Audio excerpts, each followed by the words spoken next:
Coming up on Bobcat Breakdown, I'm joined by Q30 TV's Andrew Reynolds and QBSN's Clever Streich. We have a new segment called Bobcat Bullseye, and both men's and women's ice hockey teams are up for debate tonight. Bobcat Breakdown starts right now.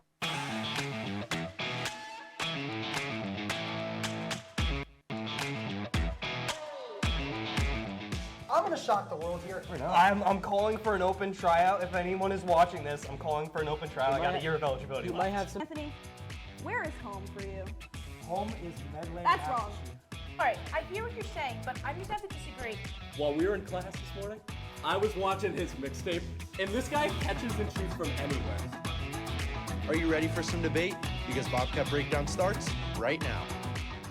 Welcome back to Bobcat Breakdown for our new segment called Bobcat Bullseyes. Now the Q30 representative and the QBSN representatives will have 1 minute to shoot on the bullseyes below for the #1 pick in the Quinnipiac co-ed hockey draft from this past weekend. Now, gentlemen, the rules are the bottom bullseye will be 1 point, the top two bullseyes will be 2 points, and the middle green bullseye will be 3 points. Now, to determine who shoots first, we will determine via the coin toss. Now, as a Q30 television show, and you are the representative, you will get the pick via the coin toss. Are you ready? I'm ready. All right.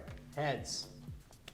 And it is heads. Congratulations, Andrew. But you do have the opportunity, if you choose, to defer to Clever if you'd like. Oh, please. All right. I Yeah, guess you need to I'll go have to show first. you. You I'll need- have to show you you need how to go good I first. am by setting the pace here. Yeah, you need- showing you that QBSN is the better of the I need two to get orgs my- at shooting at paper plate targets. I need to get with my the ball. confidence up by watching you first. Oh so. my gosh. All right, let's get this started. All right, Clever, you get the first try here. Your 60 seconds are going to start right now. All right, like the tortoise and the hare, slow and steady wins the race here. I'm That gonna take my was- time with these shots. That was a miss. 54 seconds. Ooh. I I'll promise you the back. targets are a little lower. It's not my thigh, but that's all right. Just missed one. Almost. That was almost. Almost. You get 40 seconds still. Just missed wide again. That was a point. 1 point for Clever. He has one so far. 33 seconds to go. You got it. Almost. Almost looking for the three. The green is the three. Remember. Almost just up on the board here. Remember, you have to stand back by that green. There you go, right there. Try again. That's the second point. 2 1-pointers for Clever. He has 2 so far with 15 seconds to go. Just wide again. Almost. The ball is back into play. You have 7 seconds. 6, 5, 4, 3, 2, 1. All right, Reynolds, it's your turn now. You have 60 seconds, and that starts right now. Now 2 points is tough to beat. I don't think that he can do it. That's 3 points already. He got the green. I still think I have a chance to win right here. Anything can happen. Missed Anything can just happen, you wide. know? You have 46 seconds on the clock. Still a lot of time remains. That's a lot of misses, Andrew. That one's Reynolds. just sailed wide. That's what you look like right now. You're fumbling the bag here, buddy. You have Nice puck 30 handling skills. seconds on the clock. Still locking in. That shot also just missing wide. 25 seconds to go still. Another 1-pointer just wide. He still has 3 points. 17 seconds left on the clock. You have Time's running out, bud. a couple of seconds left. Also shot missed wide again. Your final 10. That one hit the 1-pointer. Andrew now has 4 points. You have final 4, 3, 2, and 1. Time is up. That one does not count at the board. Come on, that should not count. That was after the buzzer. You know what, gentlemen? I have more points. I have 2. He has 4. Gentlemen, let's That's say- how math let's works. say the debate. Well, Andrew, congratulations on that win. This you. weekend, the women's ice hockey team beat Princeton 3-1, and the men's ice hockey team beat both Harvard and Dartmouth with a combined score of 7-2. Andrew, after winning Bobcat Bullseye, you have the first pick in our hockey draft. The floor is yours. Yeah, no, so, I mean, this is coming to no surprise to both of us, but the first overall pick in the draft is going to have to be Colin Graff. I mean, he is the top goal scorer off Quinnipiac, and he also is number 6 in the nation of goals per game. He has .68. I mean, last year he was a Hobey Baker candidate. This year he's a Hobey Baker candidate again. And Clever, I know that we're going to be debating on this, but I think that you and I both agree that Colin Graf probably would have been our first number 1 pick. Yeah, this comes from a place of agreement. Colin Graf, one of the absolute most elite players in all of NCAA men's ice hockey. My first pick, however, also comes from men's ice hockey. I have to choose a center to start us out. This is somebody that had a really good game against Dartmouth this past weekend. I'm choosing Travis Treloar. He had 7 points in his last 4 games played. 2 of those were multi-point games. He had a goal and 2 assists, including an assist on the game winner against Dartmouth. He had an assist against Harvard, and he's really just getting into the culture of this team. He said afterwards, after the Dartmouth game in the press conference, that this team, they want to teach, but they also want to win games. For me, I want to go out there and compete and win. So that's Travis Treloar to a T for me. He's been a great transfer to this team. He has really stepped up the last few games, so he's my first overall pick for this draft. Yeah, honestly, I like that pick, Travis Treloar, because honestly, I would have picked him if I didn't have other people that I wanted to choose. But my second pick is going to be, I think you and I are going to agree on this one as well. Mason Marcellus, I believe, is the second best player on this Quinnipiac team this year. Hands down, he's in his first year, 21 years old. He tore up the USCHL last year, and then he comes in this year, scores the first goal of the season for Quinnipiac to tie the game up against Boston College on banner night, nonetheless. And you're seeing right here, this is like, he has highlight goals throughout the year. And he's just tearing up the NCAA, one of the best players in the country. And I genuinely think that he could potentially win the Rookie of the Year if there was not players on BC that were straight from the United States National Development Team. Yeah, there's some really good players over there in Beantown. I have to go to the crease for my next pick, and this one is going to be the pick that I think wins me this draft. I'm talking Vinny Duplessis, okay? Vinny Duplessis had 23 saves on 24 shots on goal against Harvard. Without Vinny Duplessis, he would have never, ever, ever been able to defeat the Harvard Crimson this past weekend against UConn. 28 saves, 31 shots on goal, winning that CT Ice Trophy. He is 4th nationally right now in goals against average, 9th nationally in save percentage with a .920. I like what Vinny Duplessis is doing. He's made the most of the opportunity to be a Quinnipiac Bobcat. He's going to be my goaltender for this starting 6. Clever, in my opinion, taking a goalie in like the second pick is like taking a quarterback in the first round of like a fantasy football draft. I believe so strongly in Vinny Duplessis' play. I think I'm going to take him that early. I think it would be different if Yaniv Peretz was still in the net for Quinnipiac. I think that if Yaniv Peretz... Yes, but Yaniv Peretz is gone. He's at the NHL. He's with the Carolina Hurricanes. Correct. Vinny Duplessis filling those shoes. I feel confident taking him this early. All right. So I can take him away from you.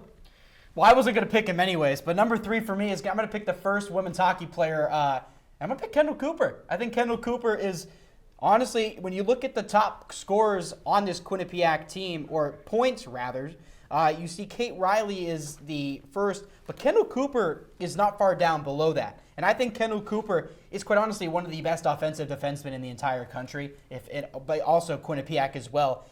She has 11 goals this year, and a lot of those are just absolute snipes of her taking it herself and sniping it top corner.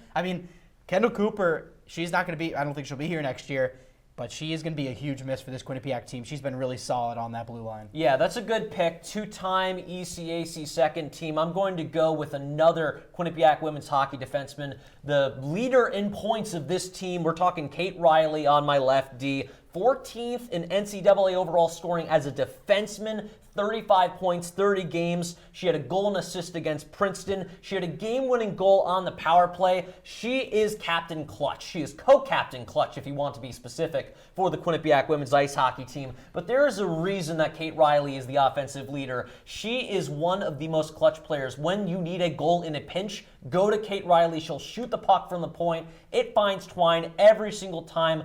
Guaranteed. Kate Riley is my 3rd overall pick. Yeah, and I'm glad Kate Riley came back this year for this Quinnipiac team. I do think Kendall Cooper is the better defenseman, but I do like that Kate Riley came back in that veteran role, and she's honestly absolutely really helped this Quinnipiac team. Her leadership with Sadie Peart has been great to watch all year long. But I still think Kendall Cooper was the pick for me in that sense.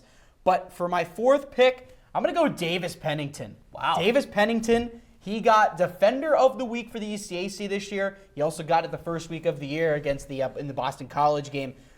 Davis Pennington, I think, is, quite honestly, after this weekend, the best player on this Quinnipiac defensive core, in my opinion. I think there's a lot of great defensemen in Quinnipiac, but I seriously think Davis Pennington he literally is one of the best defenseman players on this Quinnipiac team. Yeah, I'm going to jump into my next pick. It's Sam Lipkin on my left wing. You know, he had a slump the last few games. He had a 7-game point streak previously. He just broke that with a multi-point night against Dartmouth. He was critical on the power play. I love Sam Lipkin. Whenever he cuts to the net, he always gets in those critical areas of the ice. He plays dirty. He's a hard hitter. He's somebody that you want on your team. I can see why the Coyotes drafted him. I'll take him in my draft, 4th overall. Yeah, I think he still is in a slump. He just this past weekend he kind of woke up, but he really had. I don't think Sam Lipkin's really had a great season though. To be honest, I think he's had a solid season. But for Let's move on to your 5th pick. But for number 5, back to the women's hockey team, we're gonna pick Alexa Hoskin here. Hoskin last year was a great player. This year she got injured against Maine and really cut the majority of her season short. But she's really woken up these past few games and. I think Alexa Hoskin, she is one of the captains on this team, and she is one of the, one of the best players in this Quinnipiac women's team, and I think that her absence and her being back now, kind of more the full role where she was expected to be previous to her injury, she's a big part of this Quinnipiac team, and I think that with her and this offensive core that this Quinnipiac team has, they're going to make a solid push for, I think, the NCAA tournament. Yeah, I think Alexa Hoskin's missed a little too much of the season for me to take her in the draft. I understand why you did. My 5th pick is also from women's ice hockey. Give me Kaylin LaMarche. Kaylin LaMarche was named to the National Women's Rookie of the Year award watch list, and it's for good reason. She has 28 points, 20 assists, 8 goals this season. She's one of the best first years in all of NCAA women's ice hockey. She's aggressive. She takes advantage of opportunities. She finds those areas of the ice where other players aren't going. Give me Kaylin LaMarche 5th. And then for my last pick for number 6 is going to be my goaltender, and it's going to be Matej Marinov.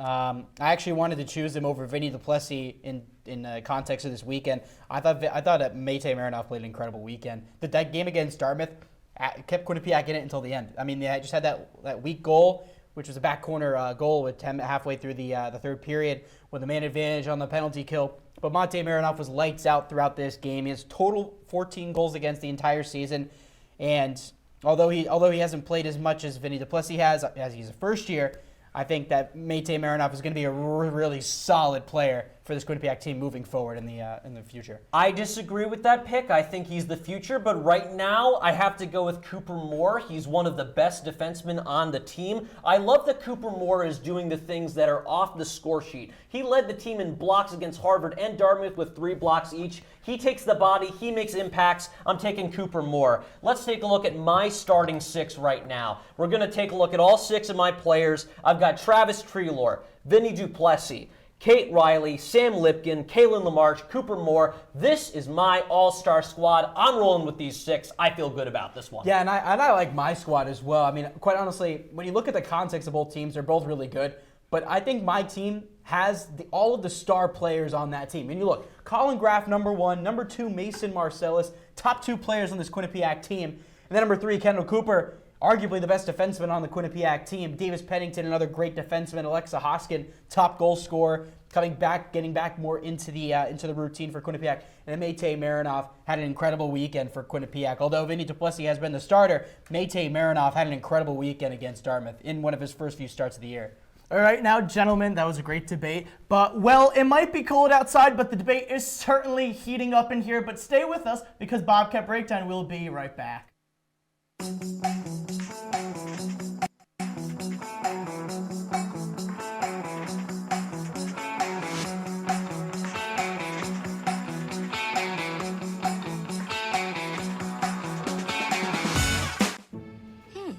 Maybe you can make retirement happen. After all, you made home ownership happen. Homeschooling yourself on loans, beefing up your credit score. So I'm pre-approved. You were like, yes! Sorry. Color coding listings, ticking boxes, and flushing every toilet in a 20-mile radius. Home sweet home. You aced house hunting. Now get the tips you need to get on track at aceyourretirement.org. Honey, what I think you need is a socket wrench. I played JV basketball. I'm sorry. I don't think it looks right. This is good, and it's all good, baby. Is it really all good?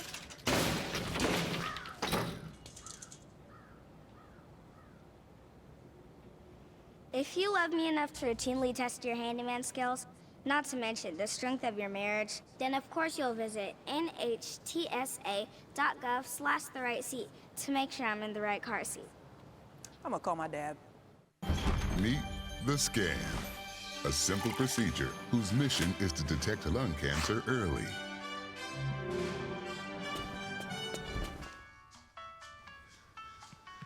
I'm here to save you. But I feel fine. That's great, but you may still be at high risk for lung cancer. Oh man, that's a new fence. If you smoke, early detection could save your life. Learn more at savedbythescan.org. I think it's just vapor with flavor. It won't hurt my kid like cigarettes, right? Vaping is safer than smoking, isn't it? There's really not even that much nicotine in them, right? My kid? My kid knows it's dangerous. Get your head out of the cloud. Today, nearly 8,000 kids will start vaping, maybe even yours. Learn about the dangers at talkaboutvaping.org. Welcome back. Coming into this weekend's matchup versus Harvard and Dartmouth, Rand Pecknold broke up the York Hill boys line of Colin Graff, Jacob Quillen, and Sam Lipkin, and switched it to Travis Treloar and Mason Marcellus, along with Graff. How effective is rearranging the top two lines? I think that it's been super effective because if you look at the before and after, if you look at 3 games before the switch and 3 games after the switch, Graff 0 points, Quillen 0 points, Lipkin 0 points 3 games before. Afterwards, 5 points for Graff, 4 points for Quillen, 3 points for Lipkin. They needed to be separated. This is so that they can have a lot of depth and energy all throughout the top 6. You can match up different kinds of guys. You could have Graff play with Marcellus, 2 top-end guys, 2 guys that could be fighting for Hobie Baker someday. Marcellus and Treloar only had 1 point in those 3 games. They end up to go on. Treloar has 6 points in the 3 games after the line switch. Marcellus has 3. So all of these guys are producing in this top 6. I also like Andon Serbone getting in there. This is a great move by Rand Pecknold to switch things up and not keep the status quo. Yeah, Clever, I couldn't agree with you more. I think that when you put Mason Marcellus and Colin Graff on a line together, the 2 best players in this Quinnipiac offensive core, you're destined for point creation on this Quinnipiac team, and the depth really it's really shown it. I mean, Quinnipiac when he really kind of, like, I would say, switched it in that UConn game. Quinnipiac rolled through UConn throughout the rest of the game. They kept going on a 3-1. They were down 1-3, and they came back, won the CT Ice tournament. And you know why? Because that line switch was made mid-game. Yes, Rand Pecknold calls an audible, and that ends up working out. They win the CT Ice championship. Yeah, I mean, when you change those lines, again, like I said, when you put Graff and Marcellus on a line together, you're destined for greatness. Because when you have a player like Colin Graff, who's destined, like, you've already touched this, but I want to say this again because it's really important. Colin Graff, potential Hobie Baker Award winner. Mason Marcellus, potential Rookie of the Year candidate, on the same line, creating points. I mean, that first goal in that Dartmouth game, Mason Marcellus made an incredible pass on his knees, basically diving, slid it right over to Colin Graff. Brilliant play. Really great play. A lot of people didn't really see that angle on that play, but from the broadcast, you couldn't really see it. From the low angle, you could see it. Those 2 players on the same line together are dangerous. And teams that are, when Quinnipiac goes up to North Country this week for Clarkson and St. Lawrence, those 2 coaches and their scouts, they are looking at that tape to shut those 2 down. I might even say for the rest of the regular season, just try keeping them separated. Don't just go back to the status quo. Instead, challenge what you know. See if these lines can make it to tournament time, and let's see them do some damage. They're doing great against Harvard and Dartmouth. Yeah, I also want to add on because when you look at for example, Graff, Quillen, and Lipkin, they're probably going to be potential departures next year. Definitely Graff. Probably Lipkin as well, as Lipkin is already, obviously, he's a draft pick of the Coyotes. And, right. And Graff is, I mean, he's not signed, he hasn't been drafted, but he's no NHL doubt. bound. He's NHL bound, or at least pro bound. Of course. In the next year. All right, gentlemen, we're sticking with ice hockey, but we're shifting towards the women's team. So how confident are you in this team's ability to play ranked opponents? To be honest with you, I am somewhat confident. I can't give my full confidence. I have some belief, at least. The beginning of the year, Quinnipiac went on a roll. They were like undefeated up until they went to the North Country to play Clarkson and St. Lawrence. And when you look up on screen right now, 36 goals, 37 goals against on the power play, or this is against ranked opponents. I mean, they're able to do some damage. And they started off the year fine, but they've really started to roll back. And I think a lot of that has to do with their injuries to Lexa Hoskin, Maya Labad, and then now Emerson Jarvis. And when Emerson Jarvis went out, Quinnipiac went 0-4 up until this weekend when she was out. And I think when you have your top players being out due to injury, it's going to result in some issues on the Quinnipiac side to go for it. But on the ranked opponent side, they beat and tied Minnesota Duluth, which was number 6 at the time.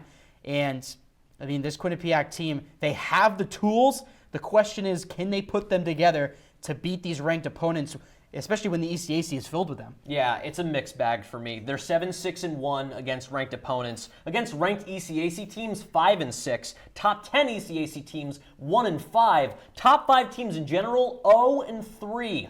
Colgate versus Quinnipiac is a perfect example of this. Danielle Serdachny, Kalti Kaltenkova, that whole team right there, they're looking like they want to four-peat for that ECAC championship, and they lead first and second in the entire nation in scoring. How can Quinnipiac, when they're struggling to score, struggling to win against these ranked games they should be winning? In fact, Quinnipiac has lost at least one game against each of the top 8 ECAC teams this season. The only team that they swept in the top 8 was Princeton. Those were great wins, but Quinnipiac needs to get consistent. Yeah. 4-game losing streak, a lot of games, a lot of ground that you lose. You're 5 points back from a top 4 spot where you get a bye to the quarterfinals under the new ECAC format. It's not looking good right now because Quinnipiac, other than their games against Minnesota Duluth, haven't proven to me yet that they can beat a top 5 team and make it beyond maybe a regional final in the NCAA tournament. Yeah, I think we're in somewhat of agreement here where you have like a little bit of confidence, but as of right now, we're not in that position to really say that Quinnipiac, they can beat ranked opponents. They have to put those tools together in order to be able to do that. It's a confidence thing. It's all confidence. If this team gets their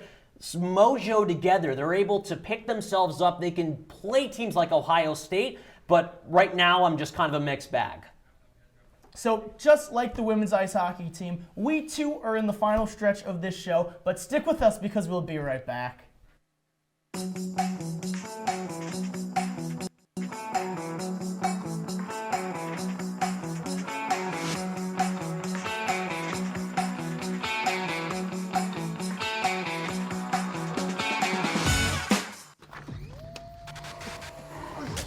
Multiple studies have shown that marijuana can slow both driver reaction and response time, which can be really dangerous.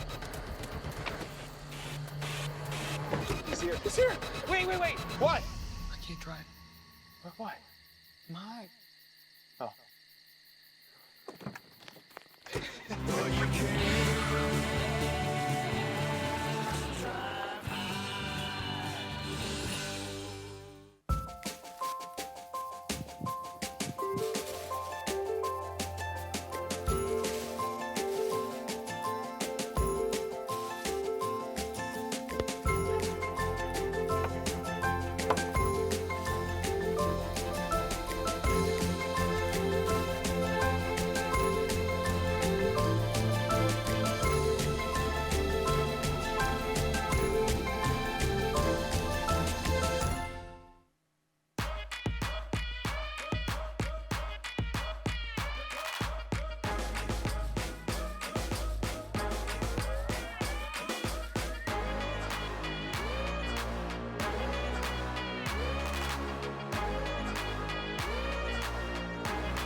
When we adopt a shelter pet, we discover they're a unique mix of all kinds of things. Come on, Jules, spotting on this last one.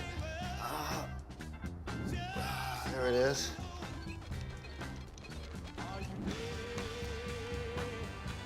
Keep going with it. Leo.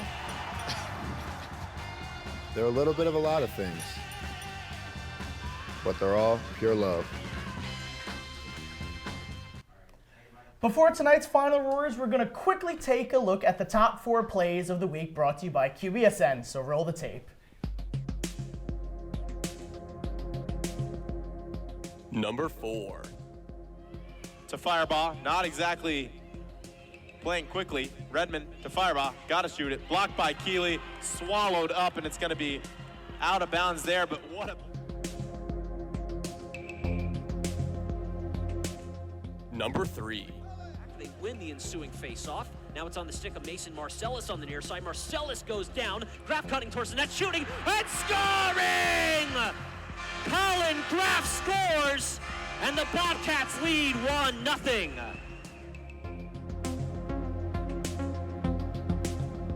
Number 2. Right in front of the Quinnipiac bench there, 2 Bobcats and 2 Tigers are in a rugby scrum for the puck.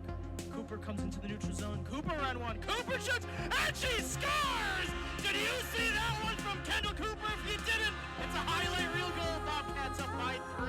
What a sweet move that one. And number 1. Quinnipiac now starting off. Tip pass by Lewis, who's looking for Otieno there. Tice drives in, and he dunks on Utah. Oh, baby, Amari Tice. Look out. As promised, we have your final roars for you. So, Clever, the floor is yours. Earlier today, college hoops pundit Andy Katz revealed his predictions for this year's March Madness bracket, and a familiar blue and gold Bobcat appeared as the 15 seed against number 2 Kansas.